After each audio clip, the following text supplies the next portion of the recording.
Hello, everybody. Welcome to another episode of the Watchlist Podcast. I'm your host, Jacob Boyer. Today, I'm joined by a friend of mine, Jackie Fiorillo. Am I saying that last name right?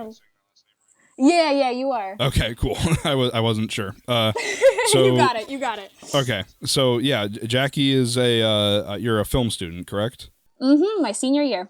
Where do you go to school? I go to school at DeSales University. It's a very small Catholic school in the middle of Pennsylvania. Oh, okay. Cool.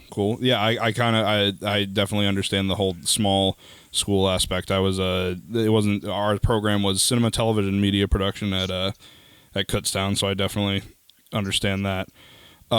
So yeah, I guess we'll talk about your big upcoming project you've been working on, but let's start off with some general talk. How did you first get interested in filmmaking and that whole video-centric life?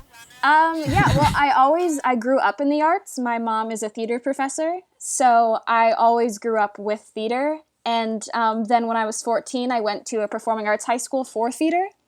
And it kind of gave me my own love of acting and the arts rather than just like copying my mom's love for the arts. And then when I went to college for theater originally, and I was there about a semester before I realized that DeSales actually has a film program. I had no idea they had a film program. And I took a film class because I was interested and I thought it might be a better option career-wise since there are more, there's not many, but there's more jobs in film and TV than there are in theater and like Broadway and stuff like that. So I took one class. It's a lot easier to get your foot in the door. Yeah, a lot easier. It's still a tough nails business, but it's a little easier. And so I took a class and I really thought, oh, this is what I should be doing. So I immediately switched my major and I haven't gone back ever since. I've really just fell more and more in love with cinema and film and television the more and more I study it and get my feet wet in it.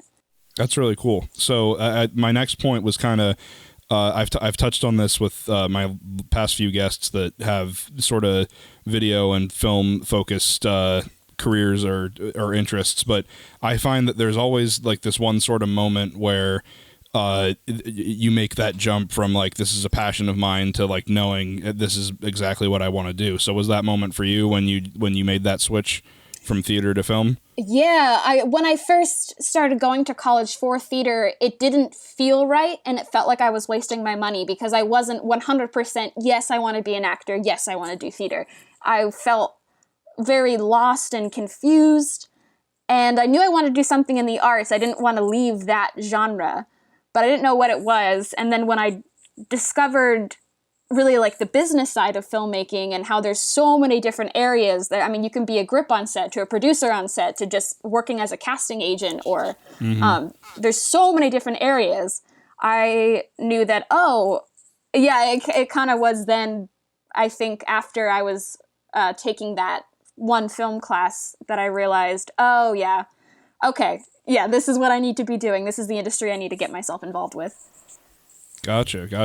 So you mentioned a whole bunch of different interests right there with being a grip versus a producer. Do you have like a set, like a specific skill set you like to work within, or are you just comfortable doing anything? No, I'm not tech savvy as a lot of people in film and video are. I'm more towards like the like creative business side of it. So I really enjoy directing. I think that's my strong suit. That's what my professors say my strong suit is. I'm very interested in directing. I really, really, really enjoy it. And I'm also a control freak, so it's great. It's like the perfect job for me. But I do enjoy producing. It's the technical stuff, like being an editor. I don't know how you do it, but I could never be an editor. I could never be a camera operator. That very technical side is something that I think is really cool, but it's not where my passions or my skill sets lie.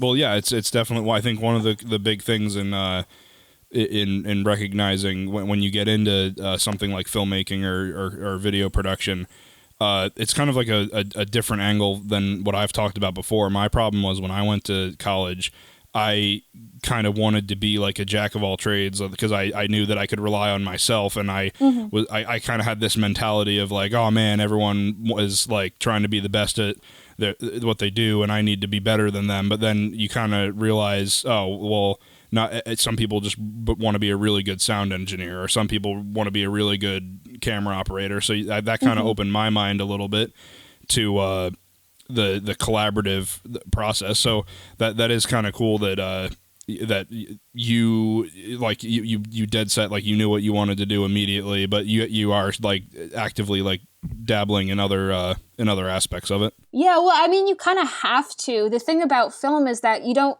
really need a degree for it. Someone can watch a YouTube tutorial on like Premiere editing and then just get really good at it and get the job over you. So, and especially with such a collaborative art form as filmmaking, it helps you, whether you're a director. I mean, directors should really know all aspects of the filmmaking process, but just in any regard, just even being an actor or an editor or like a PA, I think it does give you a leg up to at least know a little bit about each form, about like lighting and a camera team and editing and directing and like what the producer does. I think it really does help you, and I think that's where getting a degree comes in handy, because I don't know about your education, but my education, we got a little taste of everything in filmmaking, so it does give you like a leg up in that sense. Yeah, I think that is kind of how most education programs for that for film and creative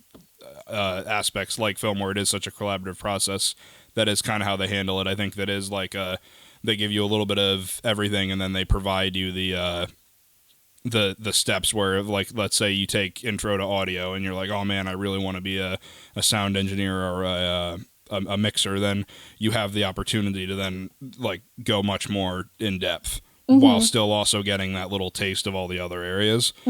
So to reiterate, the position that you most identify with is that sort of head honcho, like director, producer, managing the other aspects as a whole rather than working in one specific area. So do you have any influences that really inform the way that you do things, like a director or a producer that you look up to and you're like, oh man, that's like someone who knows what they're doing, that's someone I aspire to be like? Yeah.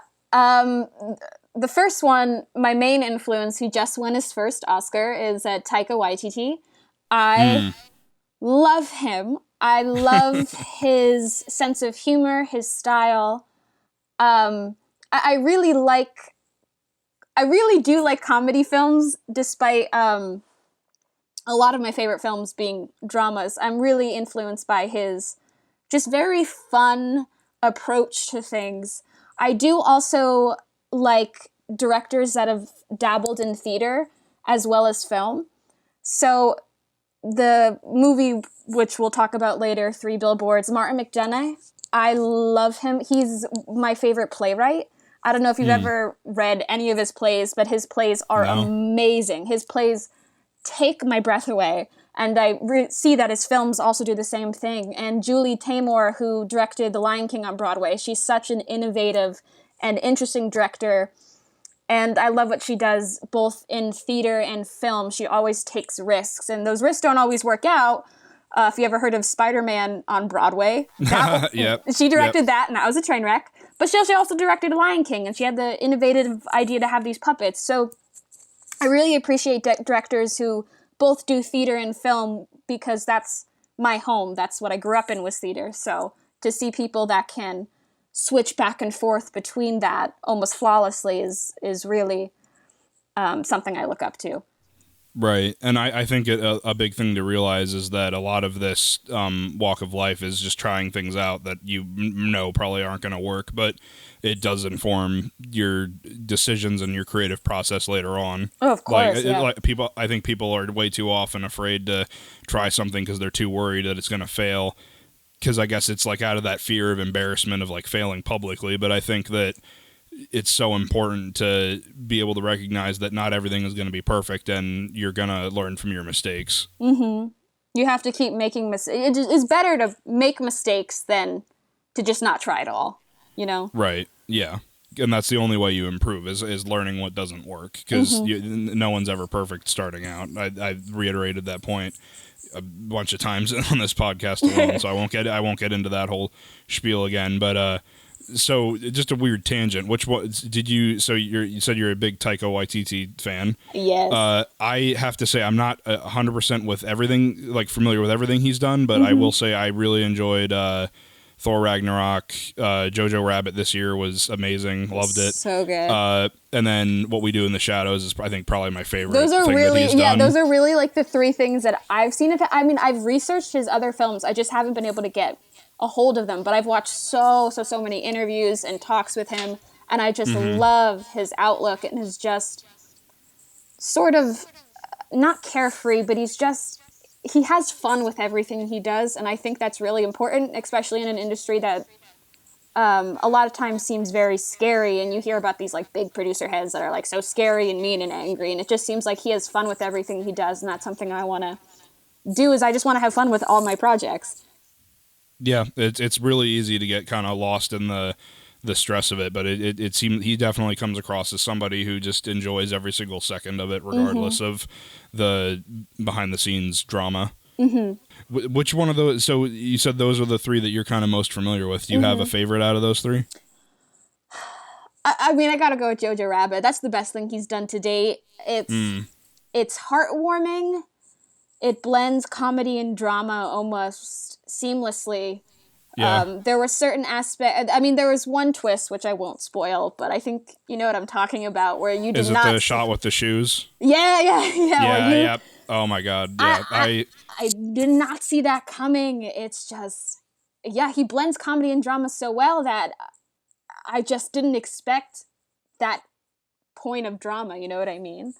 Yeah. I think that was easily probably one of the most powerful moments in that entire movie. I didn't, like you said, I didn't see it coming, and without spoiling what it is for anyone who hasn't seen the movie, it's a reference. The shot we're talking about is a reference to something that happens earlier in the movie, and that earlier instance is so innocent and like mindless that you almost don't think anything of it, that when they do call it back in the way that they do, it's so it's so intelligent, powerful, and so heart-wrenching. Yeah, he definitely I think he's touted a lot as like this goofy like, oh man, he's like a up and comer in the comedy world, but yeah, that movie definitely proved that he can handle some pretty serious drama in a very fun and engaging way.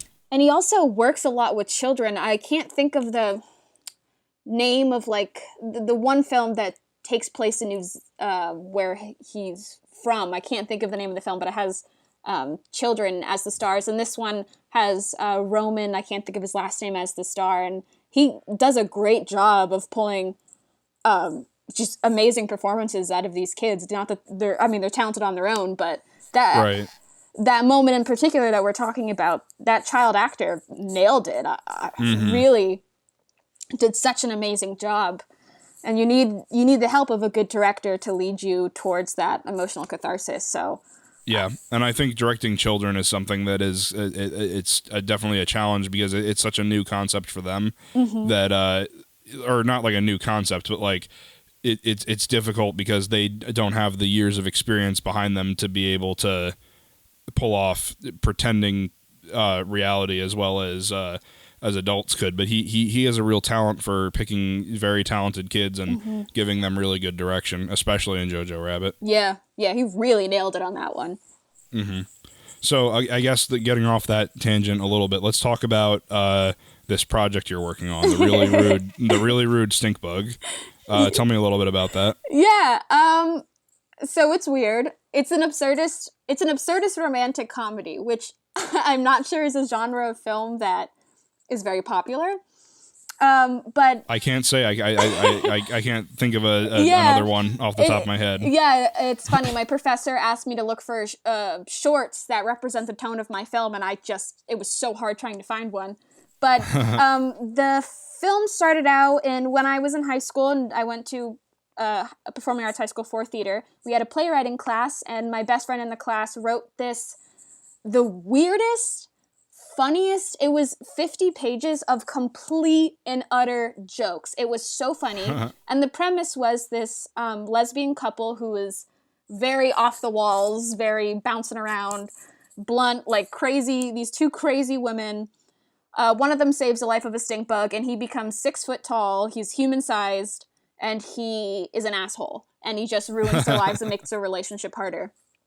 And I thought it was really funny, and I asked for my friend's permission to adapt it into a pilot, and I did.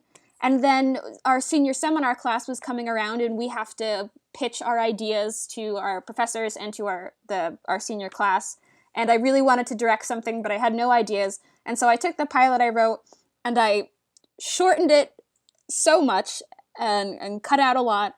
And I made it a 10-minute short and really focused on the relationship of these two women rather than the absurdity of it. So, so my senior seminar film is about our protagonist, Lena. She's a very controlling kind of woman. She's scared of committing to her girlfriend fully, and her girlfriend is this off-the-walls, very fun, very party girl type of character. And so at the start of the movie, these two women are already...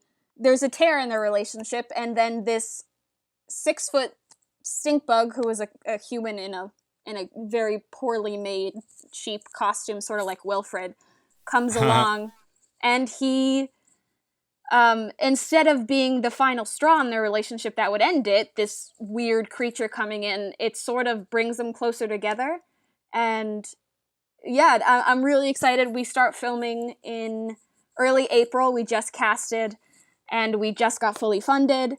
So I'm very, very, very, very, very excited to just have fun with my crew and my cast and make this film weird and funny. And I'm very happy that DeSales, which is a Catholic school, is letting me make a film about a lesbian couple adopting a stink bug. It's something that I didn't think a Catholic school would allow, but... yeah, it's very off the walls. Yeah. It sounds like. But they're allowing it. I don't know if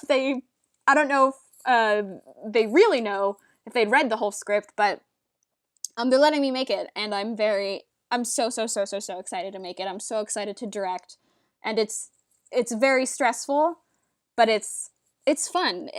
At the heart of it, it's fun, and I just love it. Yeah, so that's really cool. That it sounds like it's been a long time idea that you've been really fascinated with, and that's always fun to see those come to fruition. Especially because it's just like it feels like your baby. Yeah, you know what I mean? It really does. It really does feel like my baby, and it feels like I'm finally doing something with this idea that I was obsessed with for the past 4 years, and I thought was the funniest, most original, creative idea, and that whole. Though I changed pretty much everything from the original play, besides the premise. I mean, all creative. What's the word I'm looking for? Like, when someone like owns something. Like I want to give credit. Creative rights, credits, yeah.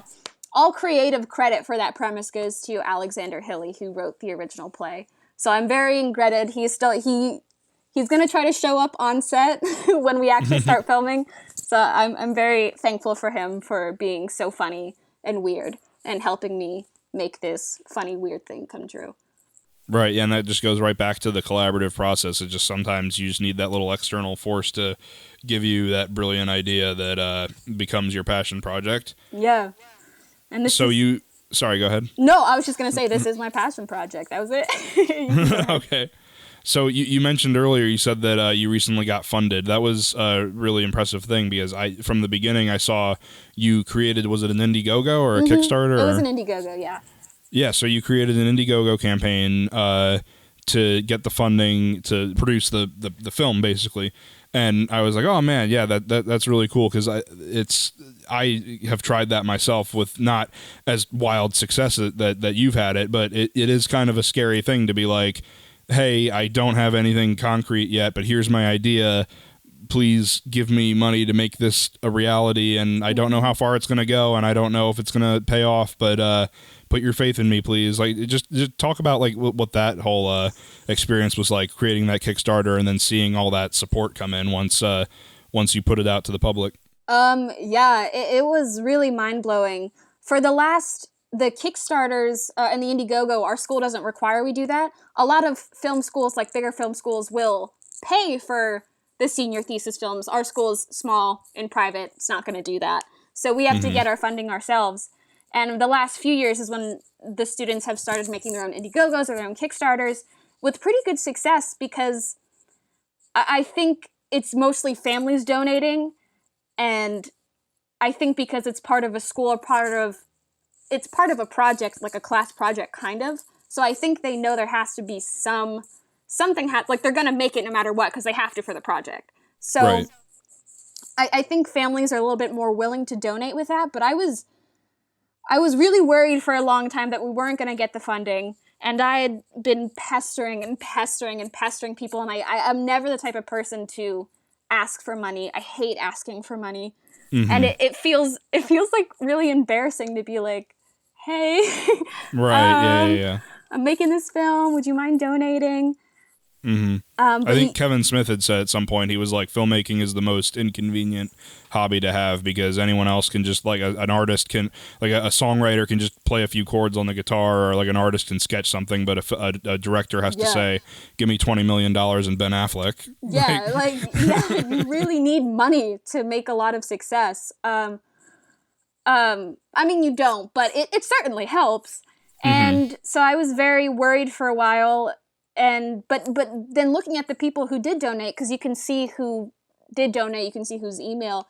It was weird seeing people that I never thought would be so supportive, being so supportive. Like my ex-boyfriend donated, which was like really weird.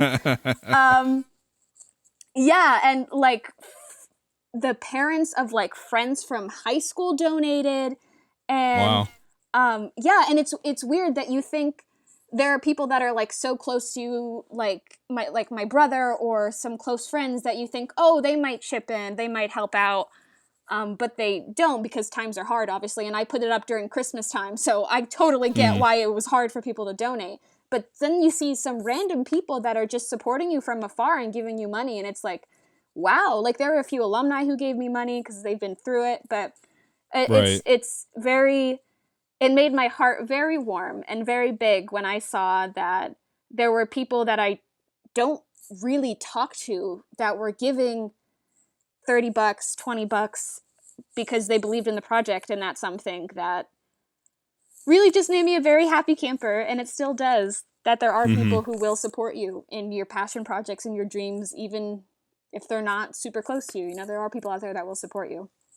Right. Yeah. It's very, I guess, like heartwarming to like have this like idea and then be like so unsure and kind of like, I don't know the word for it, but like it does kind of feel like you're putting all your eggs into one basket and being like, I hope this works. And it's such a stressful, such a stressful thing to go through, just like sitting there, like constantly refreshing the page. That's what I was doing. Like during all my classes, I was sitting on my laptop, like refreshing the Indiegogo, refreshing the Indiegogo. It's so stressful because you really don't know whether or not you're going to get $5 or fully funded. You don't know whether or not people are going to respond to the project. So it's just putting your heart out on the line and hoping people will donate. So what was the full amount you were asking for? So we asked for $2,500, which was $1,000 less than the other two senior seminar films that got picked. So we got fully funded. Was it a case where you got pretty much exactly what, like, fully funded, or did you go over, or how close was it? We got $20 over, but Indiegogo also took $300. So for their like service fees and all that. So we only got $2,100, which our school at the end of the year will give each of the films $300 reimbursement. So we knew that going into it. So we knew that no matter, like, if we were to ask for $2,500 and Indiegogo would take $300, we would get that $300 back. Right. So our budget is still $2,500, but sorry, I don't remember the question. No, it's okay. I was just asking about like how much you were asking and how much you got. Like, so yeah, that's really cool that you got fully funded. That's just really impressive. Like, again, as someone who has tried that route before, just because I hate asking for money, I always try and do something as low budget as I can, or pull as many favors as I can. I've only recently tried to do something where I asked people for money, and it didn't have nearly as wild success that you had. So congratulations for that. Thank you. But so you said said you begin shooting in April? Yep, the first 2 weeks of April is our shooting time slot. We have each film is allotted like this 2-week time slot, and our professor makes the schedule. And so I'm going last because we have to get a costume, a stinkbug costume, which there is none of. So we hired a costumer and we're making do. So we're going last, which is the first 2 weeks of April. So those 2 weeks I will be a stressed out mess. But gotcha. Right now I'm fine. Right now I'm yeah, it hasn't set in yet. Yeah. Actually, I think So the way that I have this scheduled out, I think this will be airing right around the time that you're in production. Oh my god, that's so exciting. So if you we're for those listening, we're recording this back in February, but yeah, I think that the way I have this set up, this will air probably around the same time that you're going into production. So everybody, please send some well wishes Jackie's way. Please send prayers, send stink bugs my way, please. I'm really looking. What is your plan for when it's it's a thesis film? So I mean, obviously you're gonna have that screened at DeSales, but are you planning on like taking that to like local festivals? Yeah. What's your plan with it? Oh yeah, 100%. I think any film you make, submit it to free festivals. At least get people to see it. You don't have to, because festivals cost a lot of shmoney. But a free festival, just submit it. Like, at least get your name out there. And even if you don't think your work is good, just try it. Just try getting it out there, and maybe someone will like it. And then you can put that you got submitted into this festival on a resume, So yeah. I'm definitely going to submit it. Whether or not it turns out how I hope it will turn out, I think, unless it's a complete abysmal disaster, which I think I have a great crew and great cast, so I don't think that's going to happen.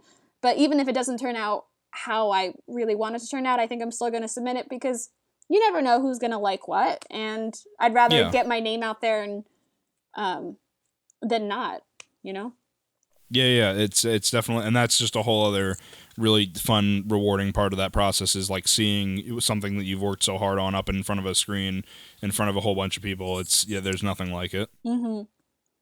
So I guess my last question about that, before we go into the film discussion, you're not really far along in the production process, but do you have any like funny or interesting stories about the process so far that you want to share? Well, it's funny because this process has started since I pitched the film in September.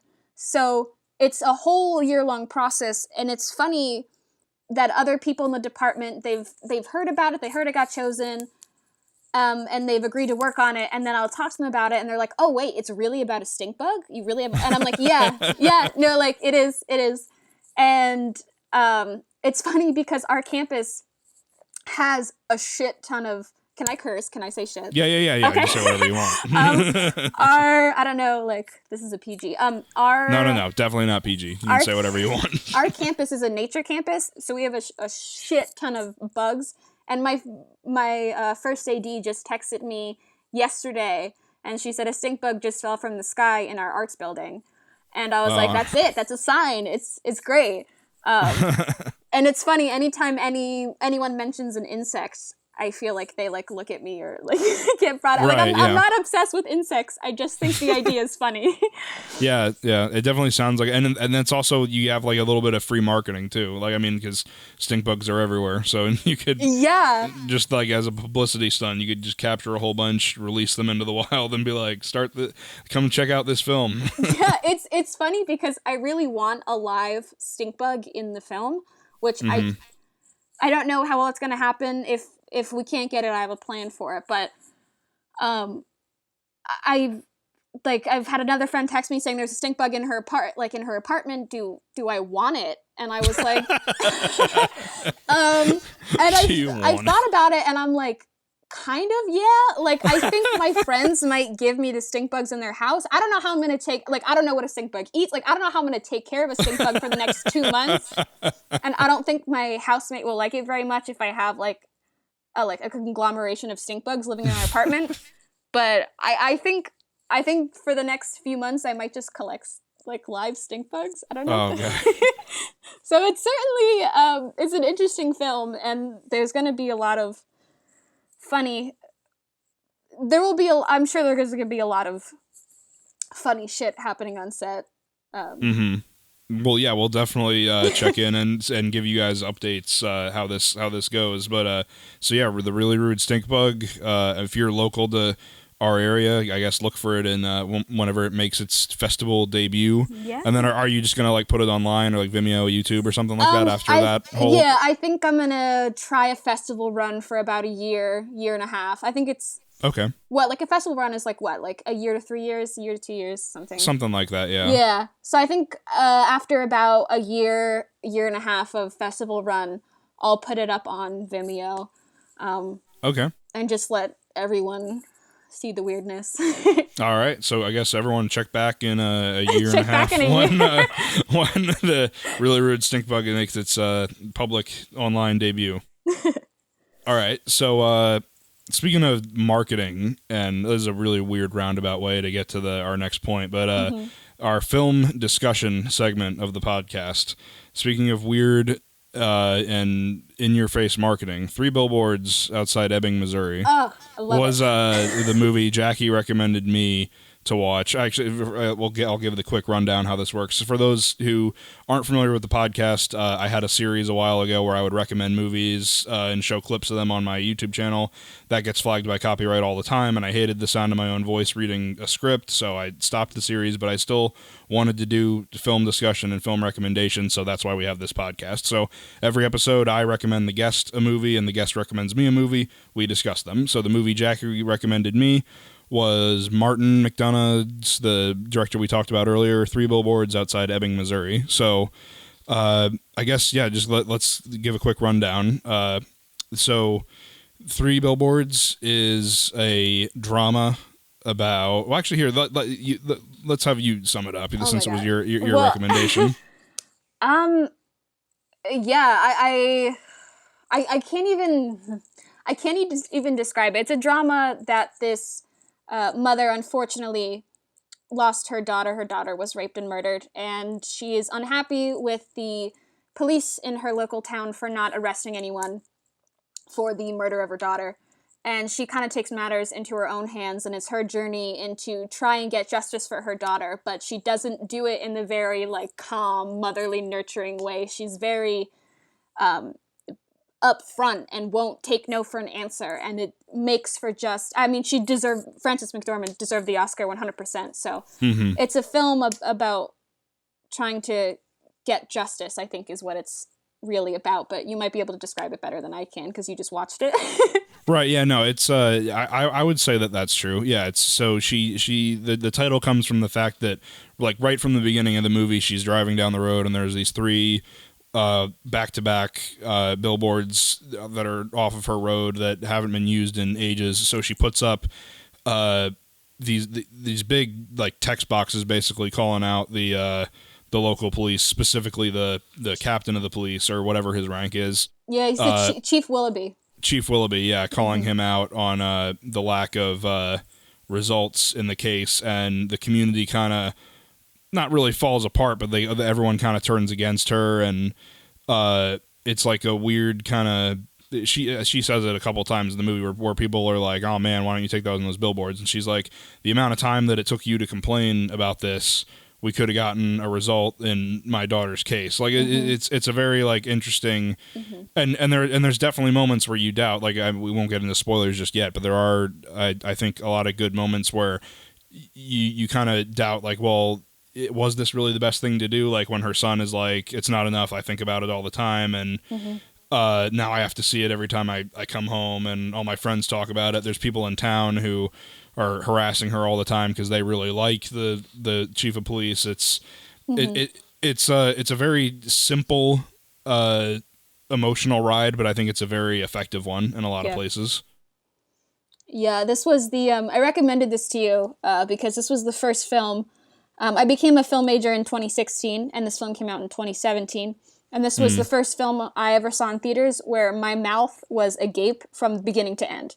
I was in total awe from beginning to end of the storytelling of the film. And I think a lot of films focus very heavily on like cinematography and like trying to make it cool. but not enough focus on the story. And I think this film is such a film about story and community and relationships, and it feels like a play. And I think that's why I really, really, really enjoyed it. Right, and that kind of speaks to the director's background, like you said, in theater. I had seen, I was familiar with his work. The only other movie of his that I had seen prior to seeing Three Billboards was In Bruges. Are you familiar with that one? I haven't seen. I've only seen his plays. Other than Three Billboards. All right, yeah, I would definitely recommend In Bruges. It's like this one. It's also very well written. It's a very different kind of story. That one's a little bit more like a dark comedy. But that one's really good. If anyone hasn't seen that movie yet, I would recommend checking that one out. But yeah, Three Billboards, definitely, I would say the strong points are the writing and the performances. There's a couple lines here and there where I was kind of like, that is a little too overly dramatic, a little too hokey. But like for the most part, it's very well written. You really get invested in the characters. And the thing that I really like about it that a lot of movies don't really handle well these days is that I find that in a lot of movies, characters are very one-dimensional. Yeah. And this movie, definitely in the beginning, the first time I saw it, I kind of was worried that we were just going to have these one-note characters the whole time. Yeah, it does kind of set it up that, like, when you first meet a lot of the characters, like, you meet Sam Rockwell's character, who's this racist cop, and Woody Harrelson, who is the chief, who's, like, this good guy that everyone loves, and Frances McDormand, who is the mother, who is very tough. It does kind of introduce it that these are very, like, you would think they could end up being like flat characters, but they have so much dimension to them, and they're so fleshed out. It's such a breath of fresh air. Yeah, it was something that I really appreciated about it, and I didn't see it coming. Like I'll admit, the first time I watched it, I got this feeling where I was like, okay, this is like one of those like Oscar bait movies where we're just going to go really dramatic for the sake of being dramatic. But then once we start having those moments where there are those like sort of tonal shifts and the characters start to get a little self-reflective, and they become almost like the opposite of what each of them are. I guess we can get into a little bit of spoilers now. So if you haven't seen Three Billboards, definitely check it out. I think it's a great movie. I'm not sure how you can watch it. I bought it on DVD, and I'm not sure if it's available on streaming services. Let me check. Yeah, I have it on DVD. I think it's on Amazon. I don't think it's not on Netflix, and I don't think it's on Hulu. I think it's on Amazon. Okay. But the best way is on DVD.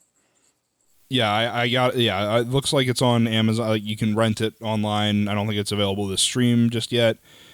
You can rent it on Amazon for $4 to see if it's something that you like. I'd totally recommend checking it out. Yeah, it looks like it's pretty much $4 anywhere you can rent movies online. So yeah, you really don't have an excuse to just spend the $4. It's good. You'll enjoy it. It's certainly an emotional roller coaster.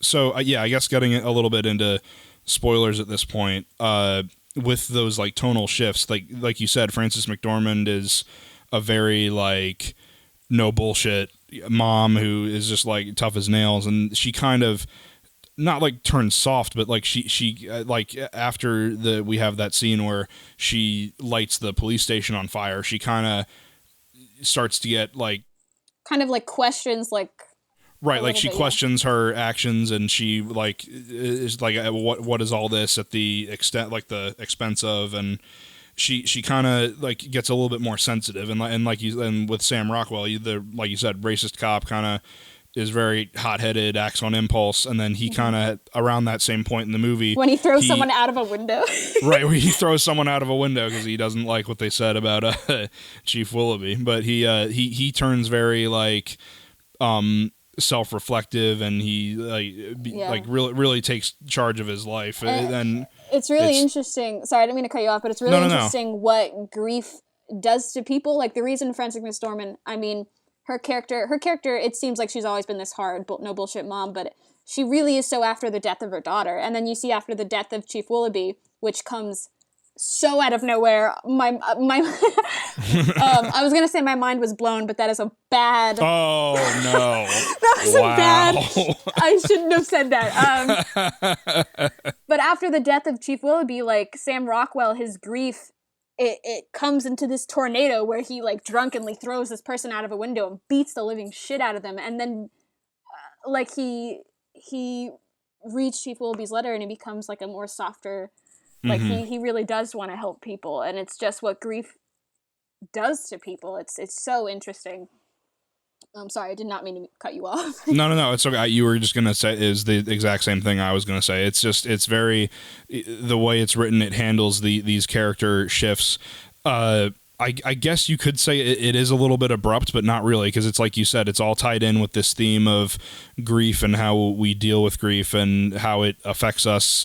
Right down to our personality. It's very very well written, and it took turns that I wasn't expecting it to turn to. Yeah, it's the other thing I was gonna say about it. It's another kind of unconventional movie in the way that a lot of movies are very set on giving you answers. Yeah. And this movie doesn't. I think it almost goes out of its way to not give you answers. It has that cliffhanger-ish ending, which is spoiler. The racist Sam Rockwell and Frances McDormand leave together, and they know this person is a rapist, but I don't remember. They know he's not the one who raped her daughter, but they're going to go out of their way to get justice for that person that he did. Yeah. Yeah. So the movie ends with them in this car, driving off to see this person, and they have weapons in the back, and they said that they're going to decide on the way whether or not they're going to kill him or not, or violently beat him up and take matters into their own hands. And it's really good because it's not really good. It's, but with the execution of it is really good. with grief, and with death, and sometimes you don't get answers. You don't get all the answers, and they show that with Chief Willoughby's death. That you kind of know why he committed suicide, but when someone kills himself, you don't get all the answers you really want, and right. It kind of shows that in the end where sometimes there is. The killer isn't caught. There isn't an ending. The rapist isn't caught. There's no justice. Life just moves on, and that's just what happens in some cases. And it's really it's a really interesting thing. And I'm a type of person who I always like closure. I always need closure, and this film felt it was a new feeling for me to not get that closure. But I really enjoyed it because it does send a message that in real life, even though this is a very overly dramatized movie, in real life, sometimes you just don't get closure, and that's just life. Yeah, and it definitely was like I want to say frustrating, but frustrating in a good way. Like when the credits start to roll, my initial reaction is that's not the end of it. Like that you're not going to stop there. And then the more you think about it, it really does it makes sense, and it makes you kind of upset, but upset in a good way, in a way where it really makes you reflect on okay, well, is what they're doing the right thing? I guess not is what they're doing the right thing, but not from a character standpoint, but from a filmmaking standpoint, is it better to not give answers? Is it better to wrap everything up in a tight bow or not give answers? And I think you touched on that really well with in life, the default thing is that there's not always going to be a concrete solution. And to an extent, movies, I think, should be an escape from reality. But I think that a lot of times it is good to not embellish something for the sake of making it dramatic or more palatable. So I think that's where this movie really excelled in its presentation and the way that it touches on this theme of grief and lack of closure and processing trauma and trying to move on, and it's very, very well done. And it brings up a lot of in the writing.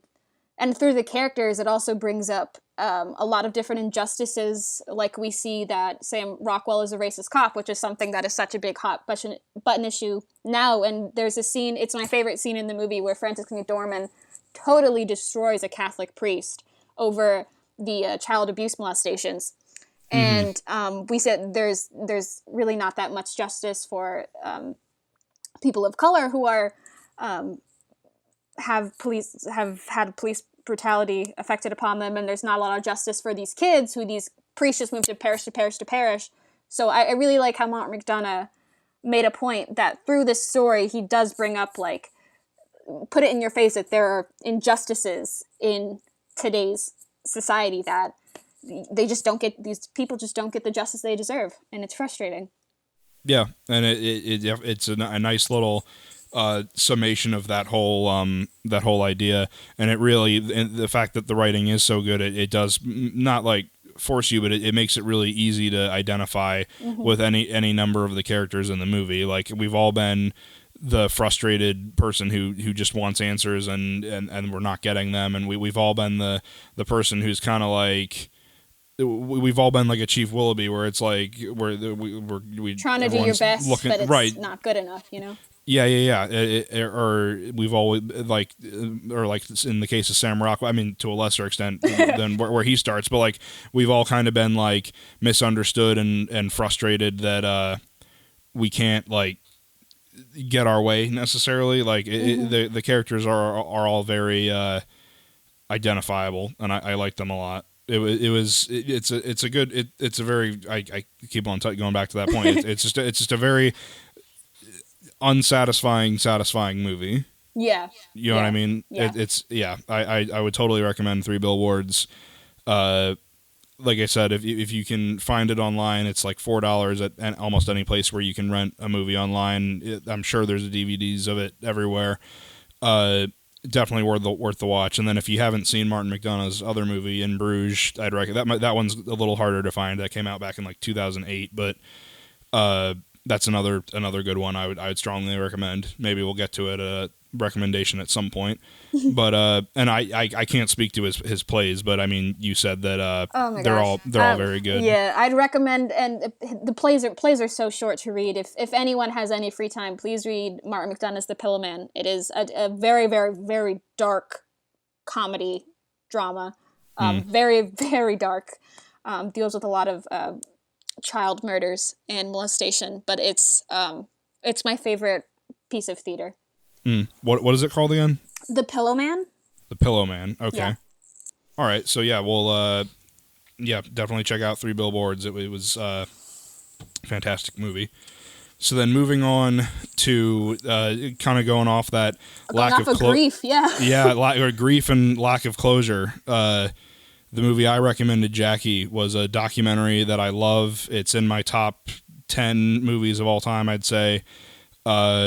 Dear Zachary. The full title is Dear Zachary, A Letter to a Son About His Father, but the short way you can say it is just Dear Zachary. So I guess I'll summarize it quickly. It's kind of a Three Billboards-esque situation where a terrible thing happens and there's a lack of justice, and it's about people fighting for justice to tragic results, and it's true. It's a documentary. It actually happened, and I think it's just such a powerful movie. Without spoiling it too much, the gist of it is we have the filmmaker Kurt had a childhood friend who was murdered in cold blood by an ex-girlfriend of his. And then we find out later on in the story that the ex-girlfriend is pregnant with the man she murdered's child. So now the story becomes about his grandparents trying to fight for the rights of this child and trying to bring justice to the woman who killed their son. And it's such a fascinating story about human endeavor and the lengths that we'll go to protect people we love, and like I said, grief and lack of closure. So what did you think about this movie? So I watched this last night and I cried like a baby. I cried several times. I I hadn't heard of it before. So I had no idea what I was getting into. And so everything was so fresh. And when I first started watching it, because it's filmed in the early 2000s, it has sort of like that like MySpace TV, like it's not Right. like HD, it's not great quality, you know? So I was like, like I wonder what this is about. And that just kind of shows that you don't need a lot of money to make a great film. You know, you really just need a good story. And this story was heart-wrenching. It really shows you the grandparents, I think, are some of the most like resilient people in the world. It shows you resilience. And again, it goes along with the theme of injustice and trying to get justice even when like nothing is working for you. Like it's and how hard it is to get that justice, and how cruel some people can be in the world, but you just keep living and you just keep trying to put good into the world, even if so much has been taken from you. Right. So sorry, go ahead. No, you continue. Yeah, I was going to say, touching on what you said about, I should say, if you haven't watched this movie yet and you're planning on it, you're definitely going to cry. I guarantee you, at least once. I kind of pride myself on the fact that, like, I'll get emotional at a movie, but I don't. It takes a lot for me to cry. I was crying within the first 10 minutes. I'm the same way, where I don't really cry at movies. I'm more willing to cry at television than movies. I don't know why, but it took me about like halfway through the film to start crying. And then once the floodgates were open, it was like every few minutes, like I was like crying. Right. Yeah. It gets very, very, I mean, it starts off very intense. And that's another thing I want to talk about. Like the guy who shot this and directed it, he also he carried a lot of hats in the movie. He shot it, directed it, he edited it, he did the score, I think, at some points. Oh, wow. He did a fantastic job. One of the best edited movies I think I've ever seen. The way everything is so, he knows when to like dwell on something and like and sit in like the tone of what he's created through what he's showed you, but he also everything. There's moments in the movie that are like so quick and so impactful that it's really interesting. I can't think of another instance that I've seen that in a documentary. I think documentaries really kind of take their time, and this one was just very like balls to the wall, like information, and doesn't really let you process it. Kind of like making you identify almost with the people in it, because it's like they constantly are having all these horrible things unloaded onto them, and it's just like like we keep on saying, it's an instance where you just kind of have to deal with it and then think, okay, what's the next step? But like the first few minutes, especially, like when you have all these people talking like, oh man, this guy was great, I loved him, he had all these great, and then like the people like start, like that first minute or two is, I think, a perfect summation of that, because it's very quick, like, oh, he was a great guy, we loved him a lot, and then they start to cry, and then we start to like watch these like drawn out clips of people being emotional, and it's so intense. Yeah, the one thing I was going to bring up to you was the editing. Was one thing I liked that he did. Since I'm not an editor, I don't really pay attention as much to editing as I should. But the one thing I really liked is the quote unquote villains in the story. He does this thing editing wise where it's like a still picture of them, and he like moves the mouth, so like almost like mocking them. Like it's just a still picture of them, but just like the mouth moves like it's a cartoon. And it's just this very subtle way of like mocking these very evil people. And I really, really enjoyed it, that it was just a very, very subtle way of being like, these are like cartoonish, like evil. These people should be like, he's just like slightly mocking them. And I think that was a really smart move editing wise to not give them that the human, same sort of, that like right. human, yeah.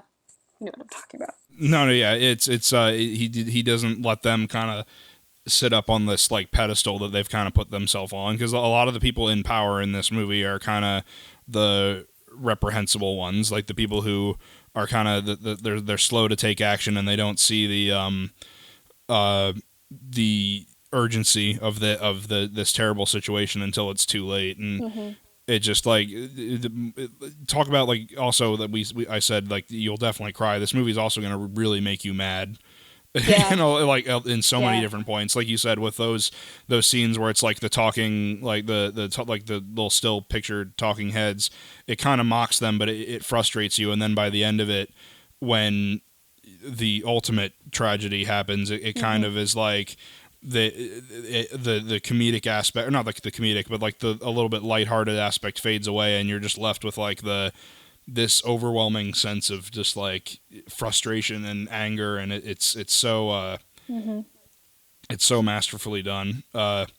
So I guess we can get into a little bit of spoilers. Yeah. So if you haven't seen Dear Zachary, go out and buy a box of Kleenex before you do, and have like a stress toy to play with as well, so you don't kill somebody. Have a dog with you or something. Right, something that you can cry on and just be emotional with. But yeah, so what was for me, like I said, I was crying almost immediately when you first hear the grandparents talking about how they found out their son died. Like that had me in tears immediately. But what was the moment for you where you like where all of it just kind of hit you and you fell apart? Yeah, I wasn't sad at first because the film is called Dear Zachary and they show clips of the little boy. And so I thought, well, they're going to talk about this awful tragedy that his dad is murdered, and they're going to talk about the injustice of how this woman is not put away. But I thought that the ending would be like, but you're still here. Like, you're still here, and yours was left to your dad. And so there's a happy ending, there's a happy twist. Like, through tragedy, there's life. Through tragedy, there's goodness. And then, spoiler, the mother kills the 13-month-old, her 13-month-old child, and then kills herself. And that was the moment where I was like, I just wasn't expecting it. I thought I knew what the tone of this documentary was. I thought the ending was going to be, but look at this bright, bushy-eyed child, and it took a huge turn, and that's when the floodgates opened. It didn't stop because, I mean, it's a 13-month-old child. They did nothing wrong in this world, and the child brought so much happiness to the grandparents who saw their lost son in the eyes of their grandchild, and to have their son be taken away from them by this woman, and then almost twice. Yeah, and then feel this, see their son's eyes in their grandchild and love this child unconditionally, and to lose that again is just, they're just the most resilient people. And continue. Sorry. Yeah, it's okay. That's one other thing that I love about that movie is because it is so personal. It's not a scenario where you have like, and not to say that this is bad, but it's not a case where you have like a Werner Herzog or a someone who is like not involved in the situation stepping in to bring light to it. Like everyone in this story is is a tight knit group of people. Deeply rooted, yeah. Yeah, it's the like I said, the filmmaker who put all this together was like the friend since second grade guy of the dad who gets murdered, and he says in the beginning, he's like, this started off as like my way of giving myself closure and making one last movie with my friend, and then like you said, it turns into like hey, you're never gonna know your dad, but this is a way where you can kind of see what he was like and hear about how your grandparents fought for you, and then when that all falls apart, it's like here's a nice like capsule of like showing, hey, I think their names are Kate and David, is like, hey, there's still people out there that care about you, and look how strong you are, and look how much you've endured, and you're still here. I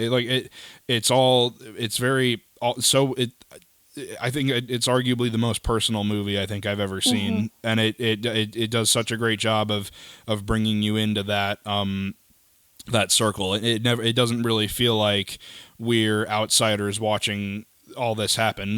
Whenever they're not talking about the case or they're not talking about the chain of events, we're like learning about the grandparents, we're learning about the guy that got murdered, we're hearing firsthand account from like friends and family members, and it makes you feel like you're part of this whole group of people. Yeah, which I think it's so hard to watch without crying, because you do feel like you know this guy, you know this doctor, you know this, like you get so invested.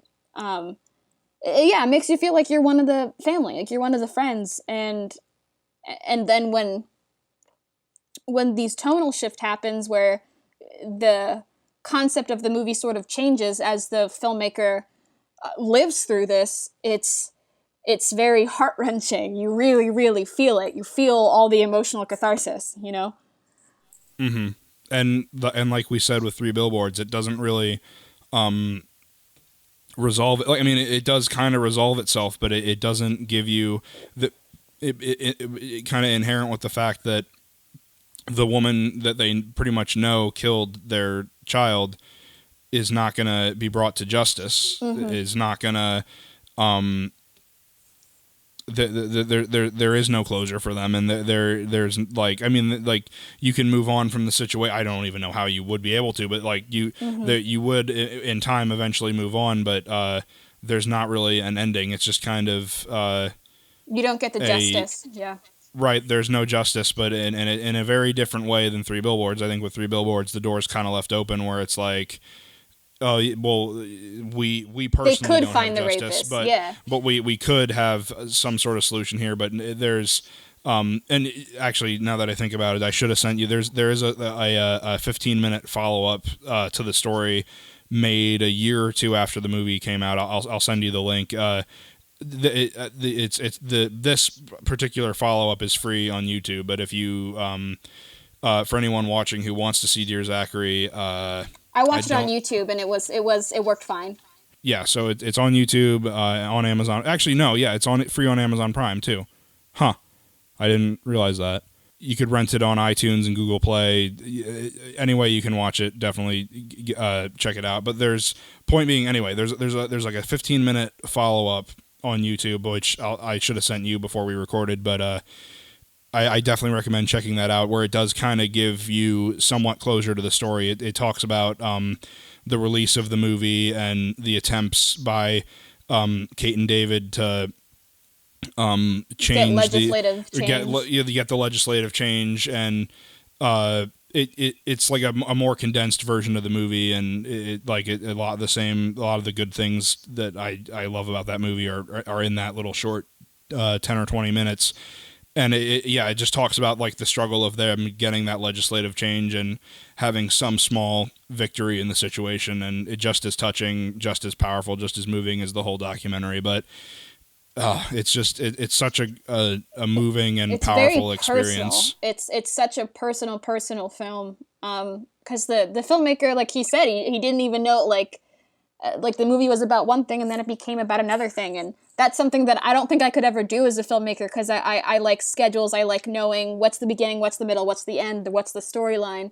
And this one, the filmmaker didn't know. He was just following the story, and right. It's something he says constantly. He says, I had no clue. What does he say? He's like, I had no clue what I was doing, and I had no clue when or if I would ever be done. Yeah, but how long it would take, years or months. Yeah, he has no idea. It's that's what makes it just so personal. Is you're just going on this journey with Kurt, the documentarian, and it's just so personal. It's an amazing movie, and if you like a good. The one other thing I mentioned this with my fiance too, because one thing that we enjoy watching is we like a lot of crime, like true crime documentaries and like sort of ID Discovery Go type. I love it. I love binge watching that shit. Right. It's I think that those kind of shows are so embedded in our culture. Like, it's just kind of everyone, whether they admit to it or not, enjoys watching it. And the one thing she had said was, when you get down to it, this basically is like, it could be an episode of like Snapped, or it could be like one of those like little abridged hour-long things where it talks about this horrible tragedy. But like you said, I think what sets it apart so much is that it's not focused on, look how messed up this woman was and how she was able to get away with everything she did. It really focuses on, look at this amazing life, these two amazing lives that were taken away from us, and let's really dwell in the sadness. And that's kind of like another one of the big messages that the film communicates is that whether you think about it or not, there are so many people that you touch with your life and your experiences that you'll never even understand. Like the sheer enormity of like the friends and the family and like the acquaintances and the neighbors that come out of the woodwork to talk about how amazing the Andrew, the guy who gets murdered, how amazing he was and how much they love his parents. Like, it really puts things into perspective for you. And I think it's a really, it's just I keep on saying it. It's just a powerful, powerful experience that I think everyone should go through. I mean, it's like we keep on saying, it's a tough sit and you will cry and you will get very mad. But I think in a weird way, I don't know if it was the same for you, but every single time I watch it, I finish feeling this sense of happiness and this sense of like, I don't know, like this sense of like, no matter what's going on in my life, I look at all these people that were touched by this guy and how many people have I touched with my life and my experiences and knowing me. Like it's very in a selfish sort of way. It's very fulfilling. I don't know if you got the same kind of gist of it, but I get what you're saying. I think my reaction was a little different. I get what you're saying where at the end they talk about like the parents' lives and how much they love them and how great the life of Andrew was.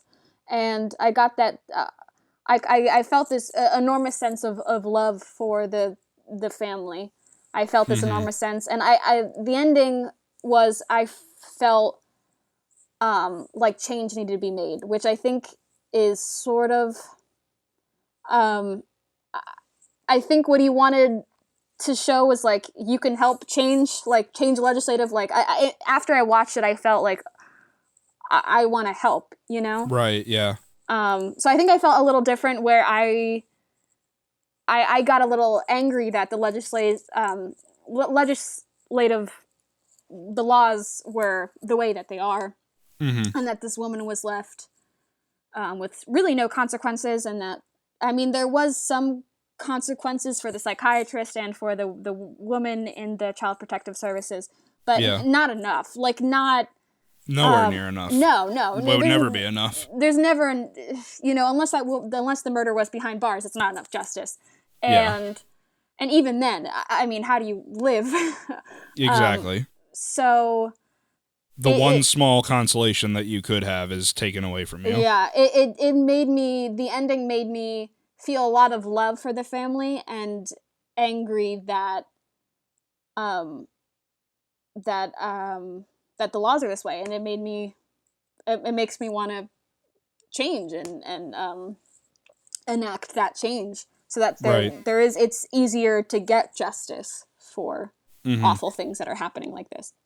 I think that in a way that, like, I guess getting to like the heart of it, the ending, or not even just the ending, but the movie and the whole, is a very self-reflective experience, regardless of whether you look at it as like seeing yourself in that situation and thinking, man, how many people have I touched with my life, or how would I react if this is something that happened to my close friend, or like you said, it's very like, man, I really want to get out and make a difference. I want to make sure that nothing like this happens again. It's a very like, it's personal. It's personal. It's a very self-reflective and personal experience. And yeah, everyone should see it. I recommend. This is one of the movies that I recommend to almost anybody, whether you like documentaries or you like emotional movies. I think that everyone should at least see this movie once, because it's so moving and you can get a lot of things out of it. And even if somehow by the end of it you don't have a moment of self-reflection and have any one of these thoughts we've discussed, it at the very heart of it, it's a powerful and moving story that I think should be talked about, and people should definitely see it. I feel I just realized I feel bad that like both of do you pick like the films that have like a common theme? So like both films have like that are talked about have like the common theme, or kind of, yeah. Okay. I usually. No, it's okay. What were you saying? I was like, I feel so bad that this is like all about grief and there's no closure. And no, well, I think that it's important to talk about it. Like, I mean, it's definitely movies should be an escape. Like I said before, like there is an extent that movies should be an escape, but I think that there's so much more that you can do with a movie other than just offering an escape from reality. That like it should offer that self-reflection. It should offer that that like lingering like question, like what would I do, how would I react. It should make you think about yourself and your own experiences after you see it. And I mean, not all movies do that, and not all movies have to do that. No, they don't have to, but I think really great pieces of art, not just cinema, but theater or dance or music, can have that effect, that very personal effect on you. And I think that's very powerful when it does sort of send that message, what you were talking about. Right. And yeah, to answer your question, I do kind of I do kind of pick the movies based on like what did they recommend me? Here's something similar. But yeah, it is at the core of it, the whole the reason for this show existing is like I take in so much, and I watch a lot of movies, and I have a lot of opinions about movies, but the core of it is to see what other people think and gain that new perspective, because we are kind of locked in our own way of analyzing things and our own way of perceiving the world that like it's another form of that self-reflection. I think that it's important for people to see what other people hold in this, like let's for the sake of argument, let's say 3 Billboards is your favorite movie of all time, and I maybe saw a trailer of it and I'm like, oh yeah, that looks like trash, I'm not going to go and see that. But because we had this experience of you recommending it to me and me going to watch it, now I think of it like in a whole new light. And that's not necessarily what happened today, but that's like an extreme scenario. I think that movie, like expanding your perspective and trying to perceive the world and perceive art through as many lenses as you can is only going to broaden that perspective and make you appreciate more. So that's the whole reason for wanting to make this a reality. And I guess all that is to say, thank you so much for your recommendation. I hope you enjoyed mine, even though it made you cry. No, but, it's good. It's really good. I really enjoy. I think it's important that it's kind of you would think this is a very progressive time, but it's a very it can be very closed-minded at times. And it's important to gain new perspectives and to listen to other people's perspectives on things. So I think this is very important. Yeah. Well, yeah. And so, yeah, I'm glad you enjoyed it. So yeah, if anyone hasn't seen either of those movies, 3 Billboards Outside Ebbing, Missouri, you can get it online, rent it on Amazon, YouTube, I think, Google Play, iTunes, Vudu, all that. Dear Zachary, I should have checked on that. It is free on Amazon Prime with a Prime subscription. You should also be able to rent it even if you don't. That follow-up, I'll post a link to it in the description. If you do want to have that little extra epilogue after that movie to have a little bit of closure. But yeah, both fantastic movies. Jackie, thank you so much for your recommendation and coming on to talk about your experiences and your influences, and I've had a lot of fun. Yeah, me too. Thank you so much for having me, Jacob. This is great. Of course, yeah, and hopefully we'll have you on again sometime when Really Rude Stinkbug gets released, and we can talk more about it. Yeah. Yeah, I'm definitely excited as well. So thank you guys for watching the Watchlist Podcast. For the next episode, I'll be sitting down with a good friend of mine from college, Emi Padula. If you're familiar with my short films, you'd recognize her from The Box. She also wrote a bunch of comedy sketches I helped produce, so she's fantastic. That'll be a lot of fun talking to her. She recommended a 2013 horror movie called Raze. I had known nothing about it, and but it does look very gory, so keep an eye out for that. And the movie I recommended her is 2007, I believe, the 2007 remake of Funny Games by Michael Haneke, also a very violent horror movie. So check those movies out before the next episode so you can kind of be in on the conversation. And again, just Jackie, thank you so much for coming on. I had a lot of fun. Love to have you on again in the future. And thank you guys for watching the Watchlist Podcast. We'll see you next time.